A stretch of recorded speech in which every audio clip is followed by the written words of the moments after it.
What's up guys, Jim Yosef here and welcome to a brand new video and welcome to a daily dose of transfer gossip. And today is going to be Monday the 10th of July. Right, today's episode is being recorded a lot earlier than I tend to do normally. It's at 1 to 2 AM, but today it's 10 PM. And the reason I brought that up is because it might not be as organised today. So I'll be recording the main part of the video, but if any transfers pop up between me editing it and uploading it, I'll add them in. And to shorten it down, the reason I'm doing it is because I'm trying to sort out my sleeping pattern. But anyway, enough of jibber jabber, let's get into a proper intro guys. So before we get started today, as always, you can show support by leaving a like rating, that'd be absolutely awesome. Remember, 1,000 likes is the target for today's video. If you're new to my channel, make sure to click the subscribe button for daily FIFA content and press the notifications tab next to it to receive notifications about my videos. If you missed yesterday's video, it'll be down below in the description box. And today's question of the day, what is your favourite movie of all time? Let me know your answers down below in the comments section. Let's jump in then to confirm deals. And the very first one, some of you may actually recognise him, and that is going to be Distrion, who used to play for Barcelona. He used to be dubbed a wonder kid, but I'm pretty certain now he's got nowhere near his potential.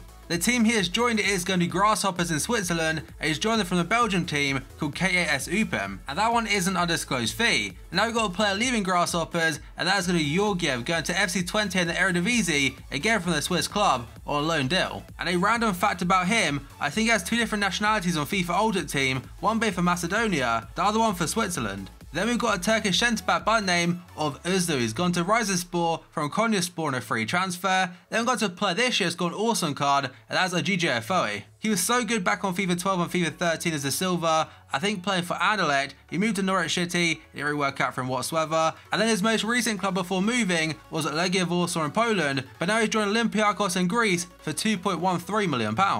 And now we've got the two big ones from yesterday. The very first one is Wayne Rooney returned to Everton from Manchester United, and the fee, I think it's a free transfer, but I'm not 100% certain. By the way, he's returned to Goodison Park, and I think it's 13 years ago he left him in the first place. He was in a fantastic career at Manchester United. He might not play every single game, but the thing about him, he has so much experience, which is vital for a young squad. They've been very busy so far this summer, maybe they're not finished just yet. And next up we got another confirmed one, and that's Antonio Rudiger going to Chelsea. He's joined them from Roma for a fee of £29 million, rising to 33.3 mil after bonuses. I think on FIFA 18 is going to be a very useful player because being a German centre-back in the Prem, obviously right now we have Mustafi and Mertesacker. I think they're only two right now. Mustafi's decent, but not rapid quick, but Rudiger, like 78, 79 pace in his base card, that'd be awesome. He'll probably be a very overpowered player in game, I imagine used a hell of a lot in Weekend League, also great for hybrids. And who knows, for example, David Luiz and Rudiger, that could be this year's Smalling and Bailly.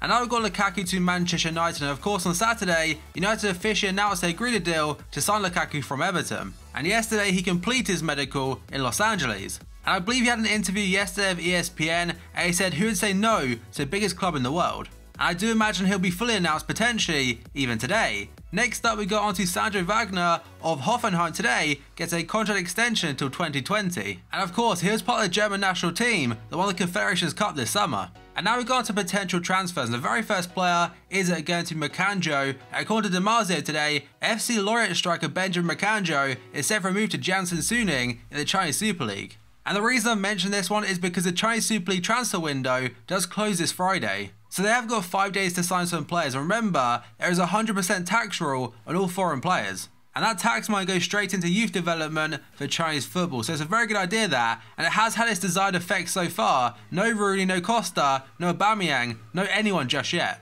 And that last part is a quote from someone that works for Sky Sports News. Next up we go on to FABIAN DELPH. Yes, they're into Stoke City. According to the Mail on Sunday today, Newcastle and Man City's FABIAN DELPH, but may have to contend with Stoke City for the midfielder's signature. His move to City didn't really work out whatsoever, and now, to get more first team football, he's got to go elsewhere. And now another player linked to Newcastle is going to Jesus Navas. So according to Sunday Mirror, Newcastle are in pole position to sign former Man City winger Jesus Navas, and are also keen on Joe Hart. Navas would be a free transfer after being released by a club, and Joe Hart, I don't think it would cost that much really.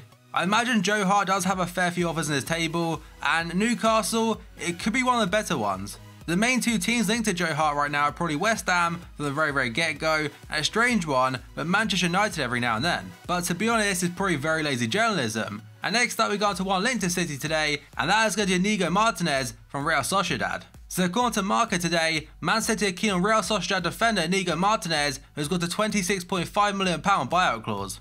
If I'm correct, when Pep was Barca manager, I'm pretty sure that Martinez was into him back then as well. I personally haven't seen much of him, but I imagine still a very solid defender. Next up, we've gone to Steve Mandanda, potentially returning to Marseille according to today's L'Equipe. Marseille have reached an agreement with Crystal Palace for the return of Steve Mandanda. No fears mentioned in the article, and I imagine it won't cost too much. I'm pretty certain last year, when he moved to Palace, is over £5 million or potentially even a free deal. And safe to say that transfer didn't work out whatsoever. And next up, we've gone to Marcelo. Apparently, according to L'Equipe today, Besiktas defender Marcelo has agreed personal terms with Lyon ahead of a possible move. The Turkish giants have been opposed to Brazilian's departure for several weeks, but the signing of Pepe, it definitely changed that. Lyon have submitted a €6 million bid with a series of bonuses for Besiktas, but the Turkish side want €8 million for the player. The current bid right now, though, could be enough to entice Besiktas, and Lyon are currently optimistic. And now we've got a story regarding Instagram and 2 Roma players. So Nainggolan has suggested he fears the worst after Kevin Strootman stressed he hopes Antonio Rudiger is the last player to leave Roma this summer.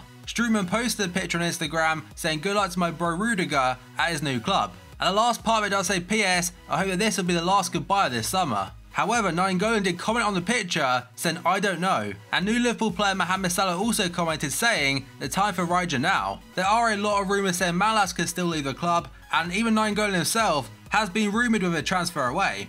Now it probably means absolutely nothing, but it's a strange thing for Nainggolan to post. Next up, we got onto Bernd Leno, and according to the Bayer Leverkusen director of sport called Rudi Völler, it's true that Napoli want Leno, but nothing will come of it. Now, is it bad that for FIFA Ultimate Team purposes, I want this one to happen, because for hybrids, that'd be sick. Although, like the quote did say, looks very unlikely. Next up, we got onto Ivan Perisic, again linked to United, and after yesterday's stuff on social media of him liking a picture, or liking a video share, say from Pogba, talking about Lukaku, and also a Twitter account, which right now, I'm not sure if it's real or fake. Again, it could mean absolutely nothing, but the text above it, I'm not sure actually translate to, but it's in red.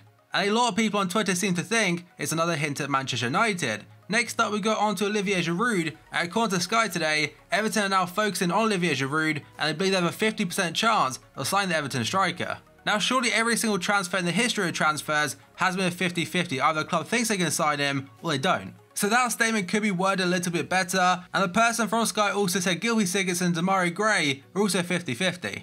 And it looks like Everton aren't finished just yet. And next up, we go on to Matuidi, and according to Tuttosport today, PSG midfielder Matuidi is Juventus' preferred midfield option this summer. They have been linked to Emre Can from Liverpool and also Nzonzi from Sevilla, but right now Matuidi apparently, again, is the #1 target. I don't think he's got too long left in his current contract at PSG, so maybe they get him for a decent price. And next up, we've got James Rodriguez according to the Daily Star. Rodriguez has been offered to Manchester United and Liverpool, with Real Madrid wanting £66 million for the Colombian. And Sport have also said Liverpool have been offered him for 66 mil, but they're not willing to pay that. And next up, according to the Daily Mail, Everton have made a new offer of £32 million for Swansea midfielder Gylfi Sigurdsson. And if this goes through, it will take their summer spending over £100 million.